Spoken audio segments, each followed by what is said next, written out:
Thought Bubble Audio.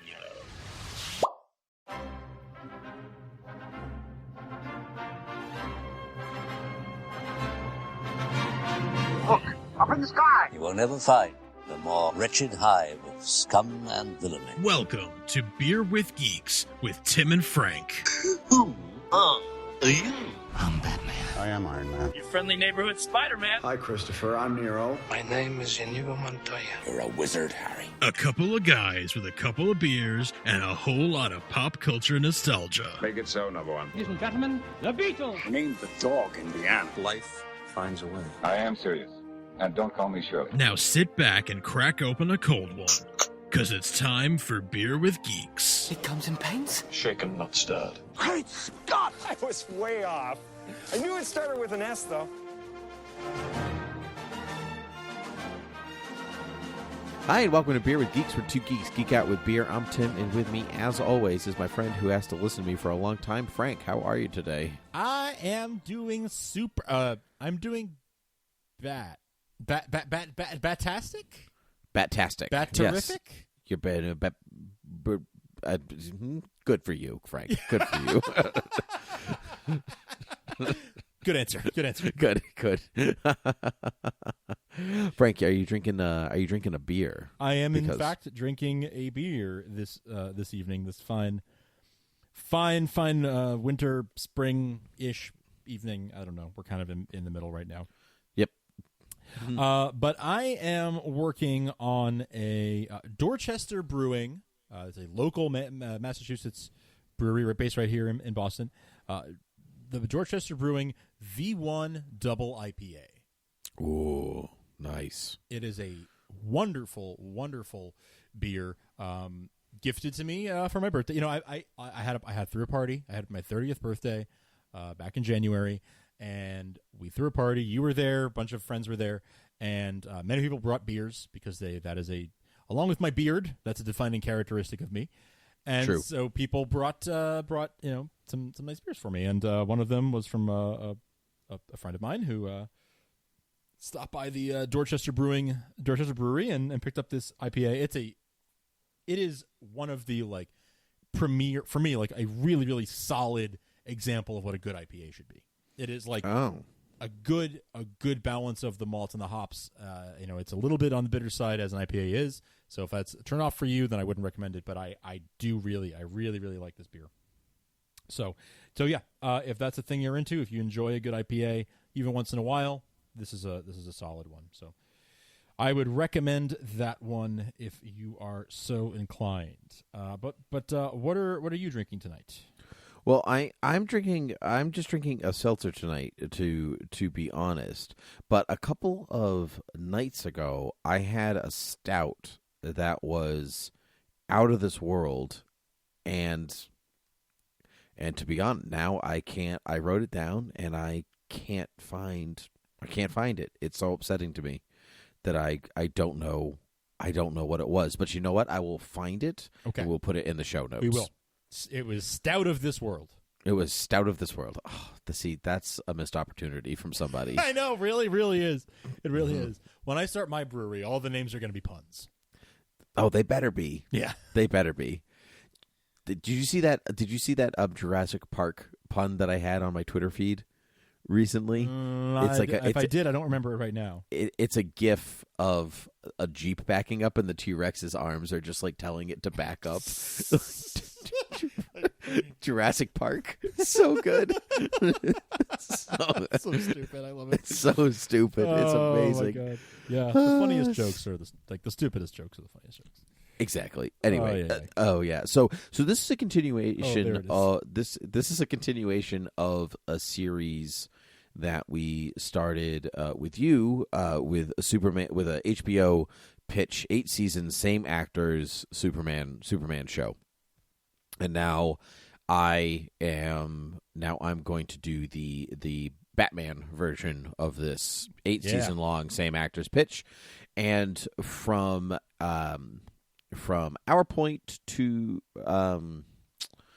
for our point, I don't even know what I was going to say. This topic comes from Lauren, who is a Thoughtful Audio host of Metropolis Podcast at MetPod on Twitter. And so you can go over and check her out. And so let me give that pitch again for people who might not have heard the last episode. Yes, go for it. The idea is the two of us, we plot out our dream HBO budget show, like big budget prestige drama show, in your case about Batman. The whole thing's 8 seasons long. They're all the actors are contracted, locked in for 8 seasons, so we can play in this sandbox and know that people aren't going to leave, and we're not going to have to like work our way into corners and write out of like all the cast members we want are in for all 8 seasons.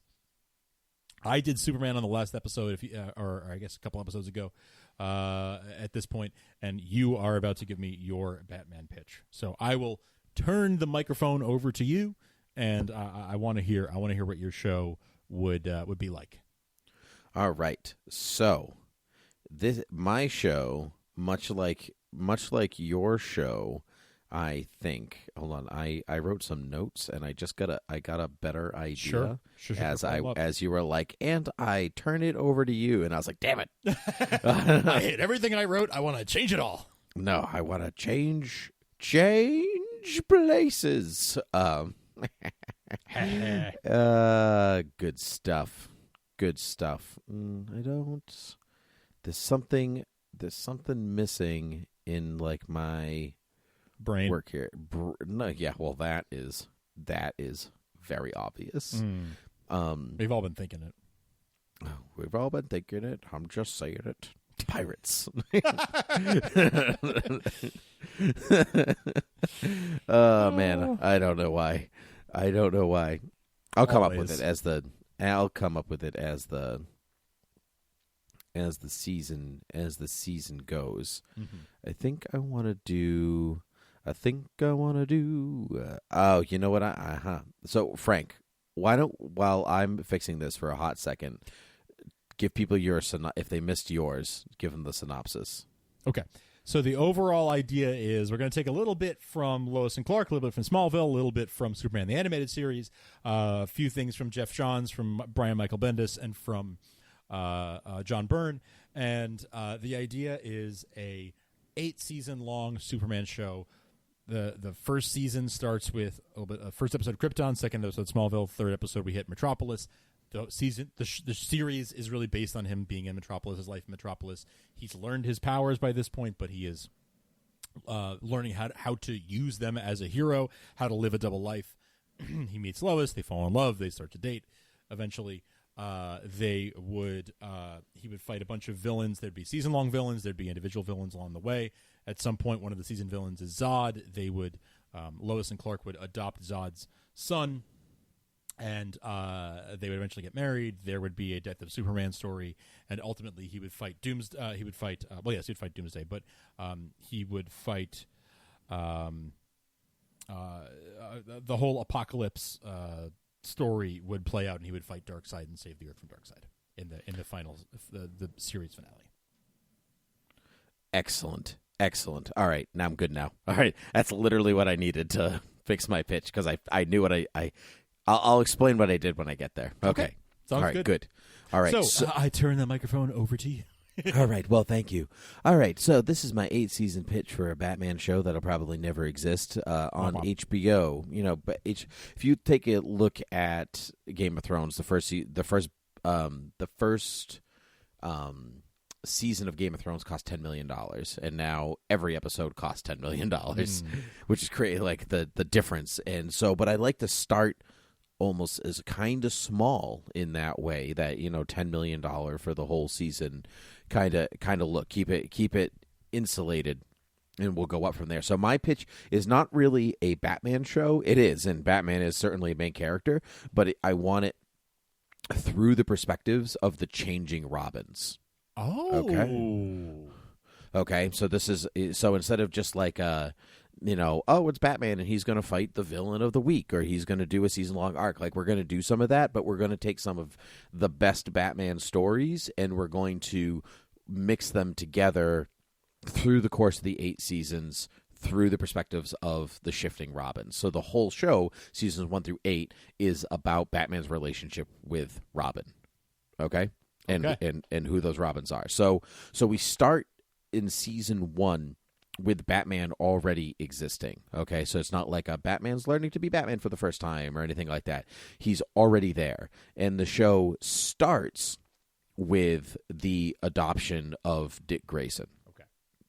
Okay, even if Dick Grayson already exists as Robin for a little bit, like you learn how that like relationship started, like they're already together, fighting crime. And I want the first season to be an adaptation of Dark Victory, Jeff Loeb and Tim Sale's Dark Victory. Great. So yeah, so because you've seen.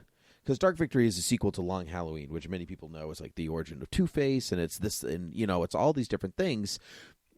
But Dark Victory is the continuation of that mobster kind of story. But that also then sets the tone of the show. Like I want like this slightly not dated necessarily, but I like the timeless feel that the Tim Burton movies have, or that Gotham has. It's like that. What year is it exactly? And I like that because it makes the show timeless. Because not everybody's reliant on the cell phone app or the this or the like it's got a if you're dealing with mobsters and crooks and gangsters and everything, like I want to lean into that a little bit. And so I want to introduce Batgirl, Barbara Gordon, halfway through the first season. So by the end of the first season, you already, because Batman and Robin are already established, you have Batman, Batgirl, and Robin. And that's all Dark Victory. And then you move into season 2, which is about Dick Grayson's separation from Batman, right? It's just like it's his like I need to go off on my own kind of thing. But between each season, I don't want every season to be like the next day. I can say between seasons 1 and 2, there's a 3-year gap in there or something like that. Like Robin's a little older now. It's okay. Because that gives time to say like for other villains to establish themselves without having to establish them. Right. Say exactly. Things just happen. So I want season 2 to be an adaptation of Mask of the Phantasm. So Dick fighting Bruce on my need to separate and you don't get me and all this stuff is having Bruce reminisce about his broken relationship with Andrea Beaumont and like what that's like done to him. Like he can't get close to people, and so he's driven Dick away in a different way, but in in a way that like he also can't trust people. Sure. And plus a live adaptation of Phantasm is something like I've been waiting for Phantasm to show up in something besides the animated series universe because it's a great character and with a really cool design, and I'm waiting on that day. So that's season 2, right? So then we got season 3 is the introduction of Jason Todd as Robin. Nice. Okay. But Jason Todd only lasts the season. Okay. Why, Tim? What happened to him? Big him. So Jason Todd only lasts the season. But this is my favorite. This is what I was most proud of. I was getting excited when I was like, "Ooh, this is a good idea." The death of Jason at the hands of the Joker happens because Bruce is otherwise occupied conceiving Damian with Talia. Whoa! All right. Yeah. So, like, he doesn't know that Jason has snuck out on his own, even in the first place, because Talia has otherwise taken his time away. Sure. So, like, so you have this juxtaposition of the life of a child being taken as one is, like, being made, like, coming into the world, like a life for a life kind of thing. I know. Getting all sweaty. Oh, man. Just like Bruce and Talia. You're my church fan. Yeah. Oh, Lord, save him. Yeah.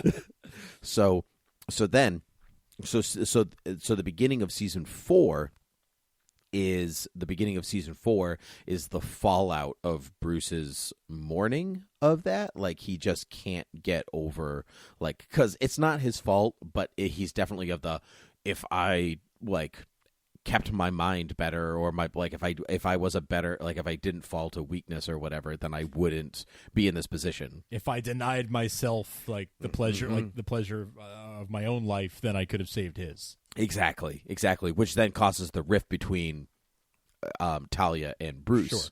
Sure. In the first place.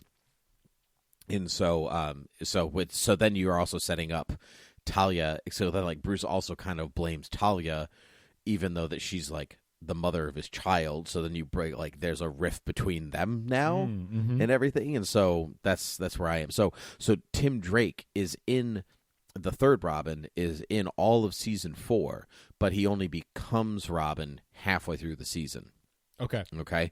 And so while Bruce feels like his life is spiraling out of control because he's alone or whatever, enter season 4, the Court of Owls. Because this is great. Because Bruce, if he doesn't feel like it's all his fault, if I had better control over, myself, Jason wouldn't have died. But now he doesn't have control over the city that he thought he had control over because the owls have been controlling it the whole time.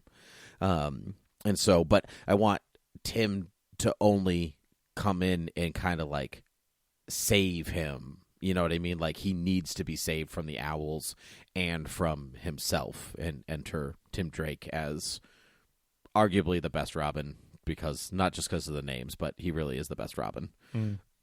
So, and like during all this time, you still have Dick Grayson say like there's still Batgirl, there's still Dick Grayson and his Nightwing, like they're like reconciling their differences, and it's taken a little time, but like the death of Jason is what brings Dick back into the picture to be there for Bruce and like all that stuff, but it's a different relationship that they have now. Sure.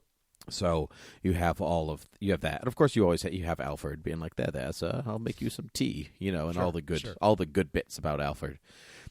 So we have all that happening, and then season 5, I want a season-long adaptation of Hush. Ooh. Because then you have Tim Drake as the established Robin, and he's quote-unquote the pretender, because, spoiler, in Hush, the bandages unwrap, and it's Jason Todd under the thing, like, but you said he was dead. He was dead. But twist, in this version, Tommy Elliott isn't Hush. It's actually Jason Todd. Okay. Like, Jason Todd is, because, like, his whole thing is, like, I wasn't dead, you abandoned me. Yes. And, Talia brought me back, or whatever it is. And Talia only brings it back because Bruce ghosted her after having, because he was upset. And so she brings Jason back from the dead to get revenge on Bruce. And it's like a whole big thing. Right.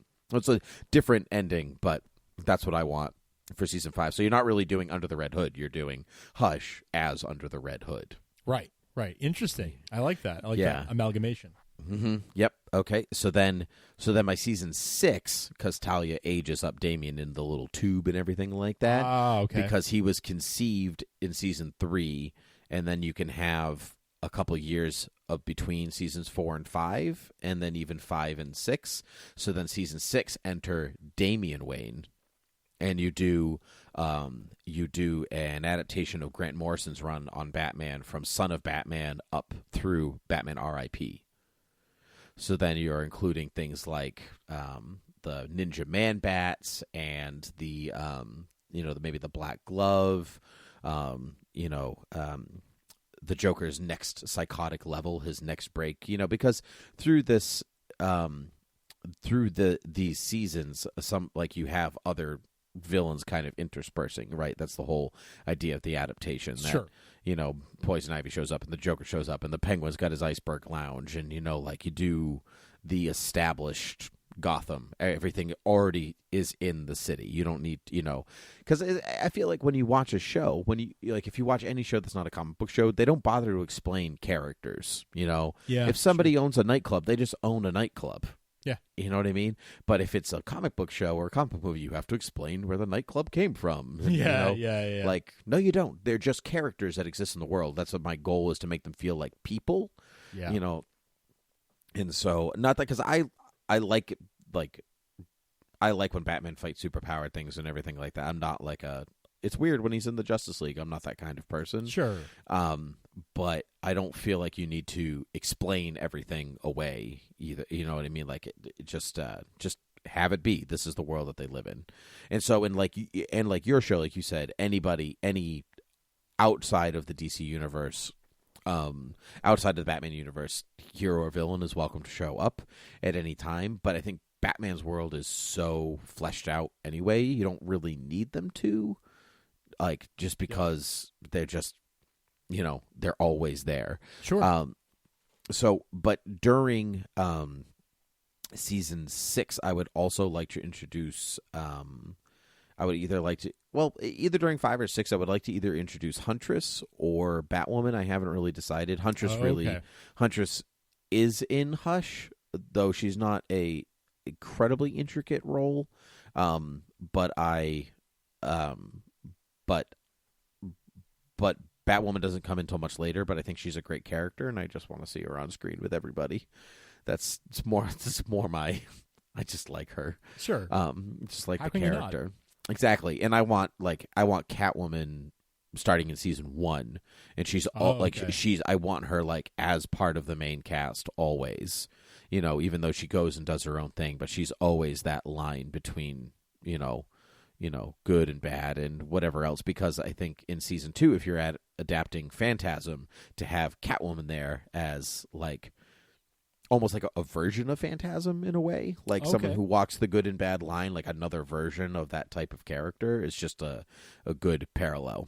You know, and Phantasm has the Joker in it, and so you're going to get that in, you know, moving on and up and from there.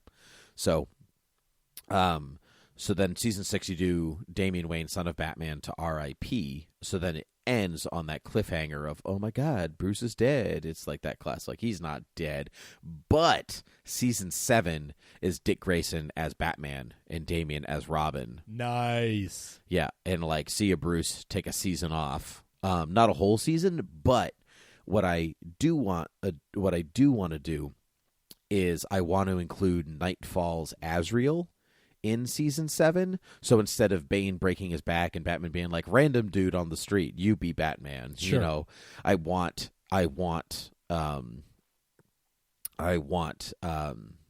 in season 4 with the Court of Owls, I also want the Order of Saint Dumas to be like battling it out with the Court of Owls. So there's like a pre-established character, or at least organization, that also runs throughout. And then that surfaces itself as when Batman disappears, this Order of Saint Dumas says, oh no, this is our time. This is what we're going to do. And so they make their own Batman in Azrael. But I also want the Court of Owls to resurface back and say, oh no, we want our Talon to be the next defender of the city. And so then you have Dick and Rob, you have Batman and Robin's, Dick Grayson and Damian Wayne versus Azrael and Talon, which could be very cool. Very cool. Very cool. And, you know, have all these other characters. And then season 8, like as Batman comes back, I want to do it's not done yet, but I want to take some of the best elements of what Tom King is doing in Batman right now and plug that into a season 8 to kind of wrap everything together. That's speaking very highly of the Tom King stuff, that you want it to be the series ender. That's are you reading the Tom King stuff? I'm not right now. No. Oh. I know. I really need to.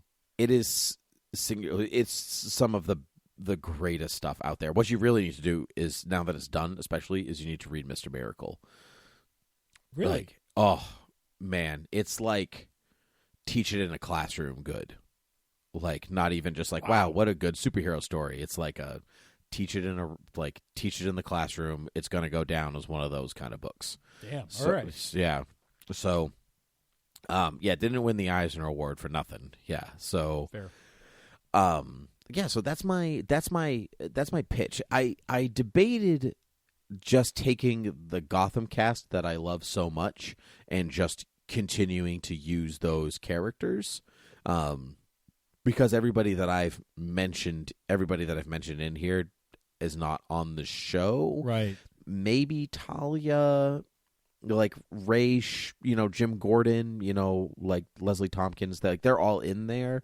Okay. And even the Riddler and Penguin and stuff like that, they're also in there.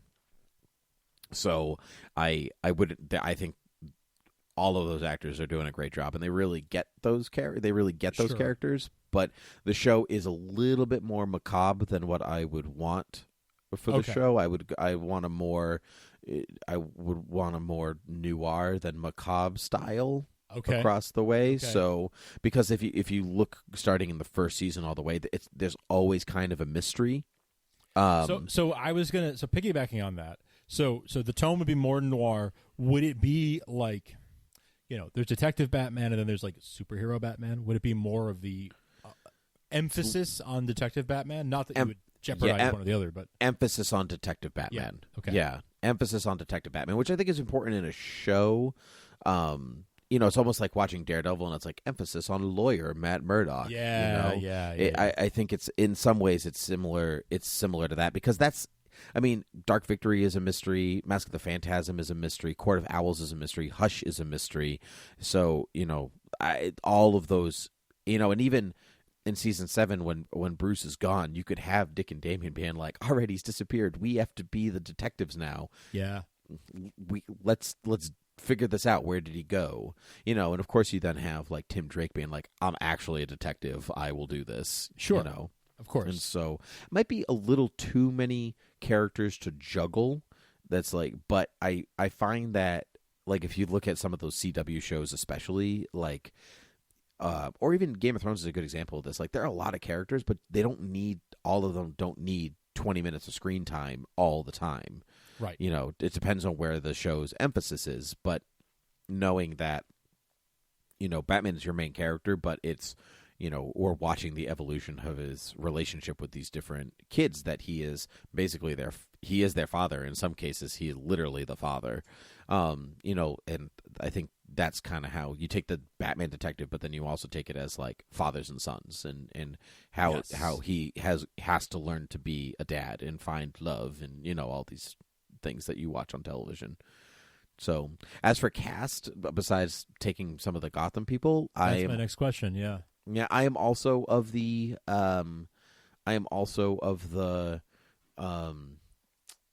of the mind that I like no names, because I like, say, like your episode, you mentioned Amy Adams, where you're like, that's Amy Adams, and I do the same thing.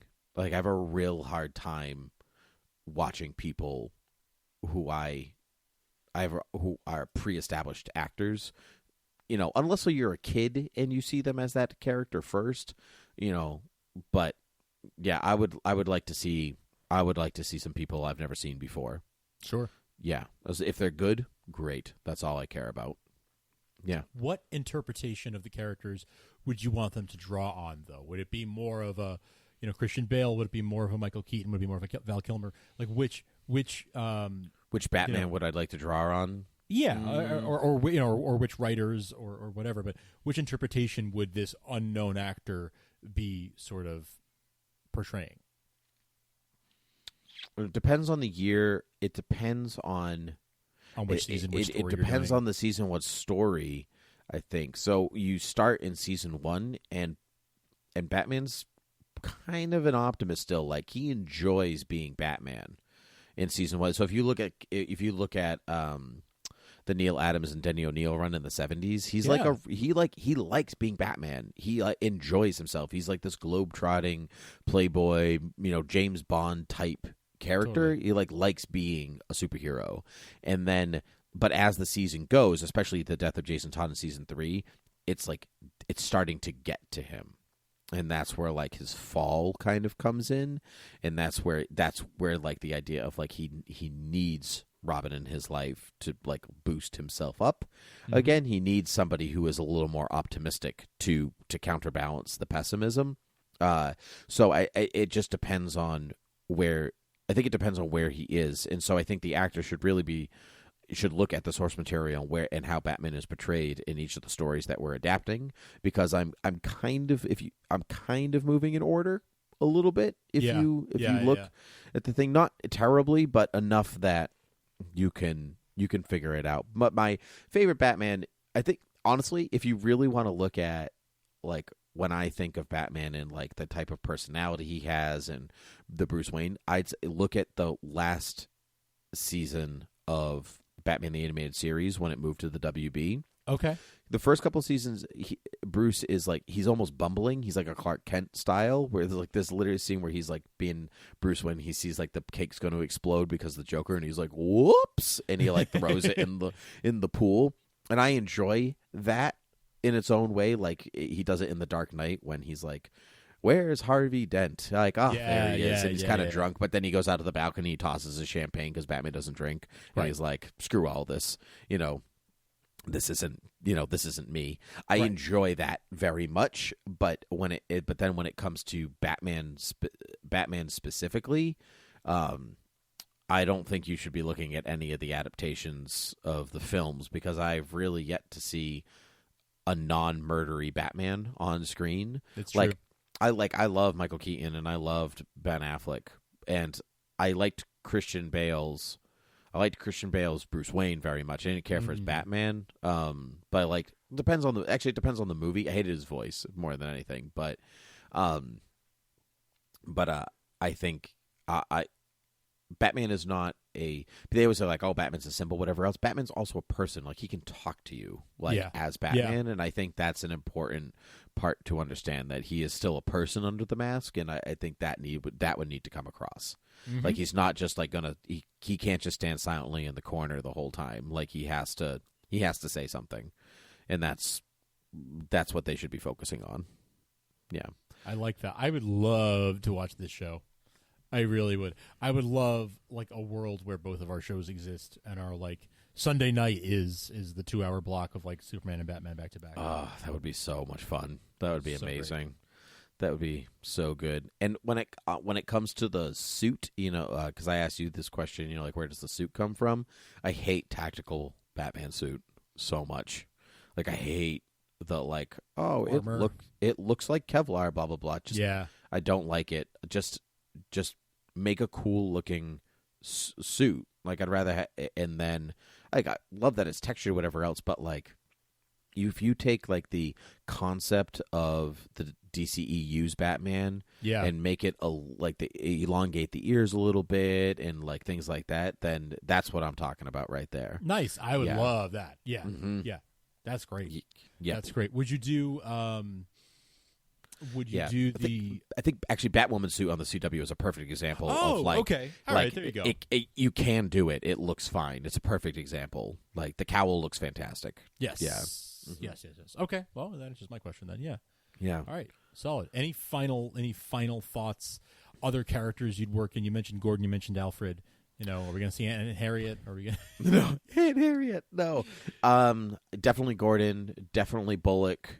Definitely Renee Montoya. Oh, sweet. Oh, yeah. I can't. You can't have the GCPD without Renee Montoya, at all. And, depending on, like, where, sometimes audiences click with different characters. Do you make Renee Montoya the Question at one point? And, yes, please. Yes, please. Exactly. Like, things like that.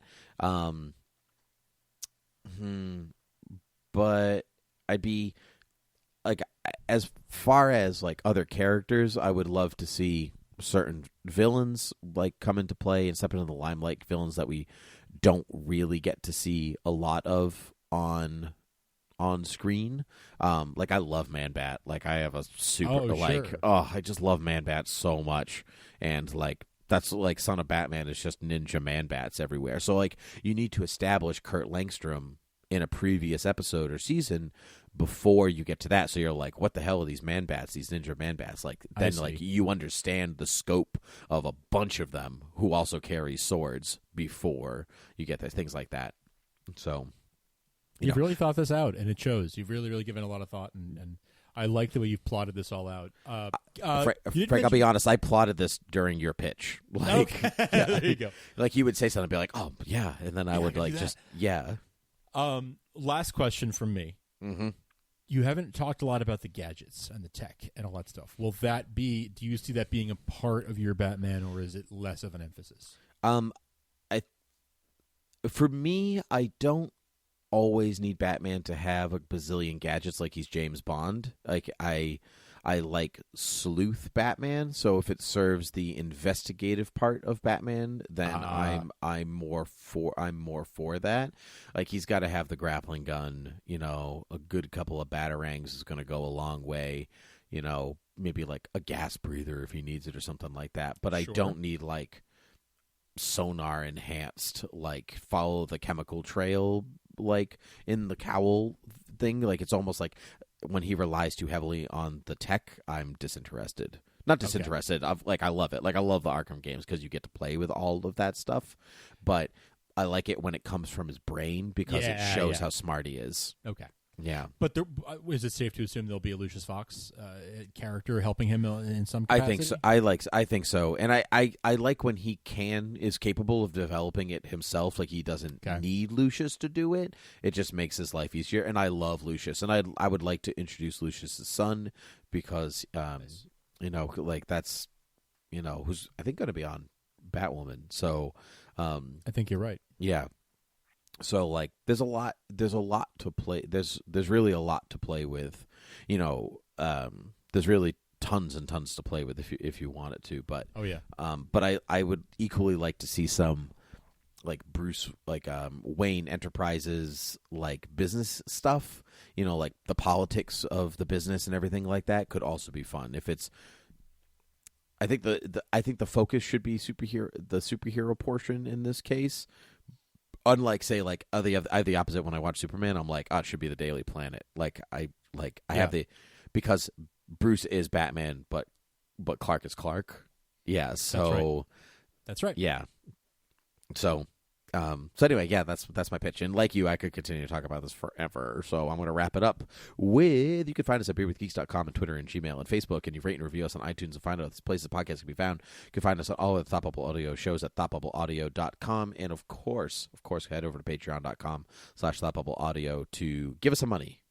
$1. Yes, please. Give us $1 so I can fund the show. Yeah, make it happen. HBO, Warner Brothers owns HBO. It's a possibility. Somebody's listening. Yep. All right. Well, that's the whole kit and caboodle from us. Loved it. Loved every minute of it. Thanks, bud. That was amazing. And I the only sadness here is that those shows can't exist. Yep. Nope. And they won't. But you know what? In our minds, baby. In our minds. All right. Well, then, until next time, cheers.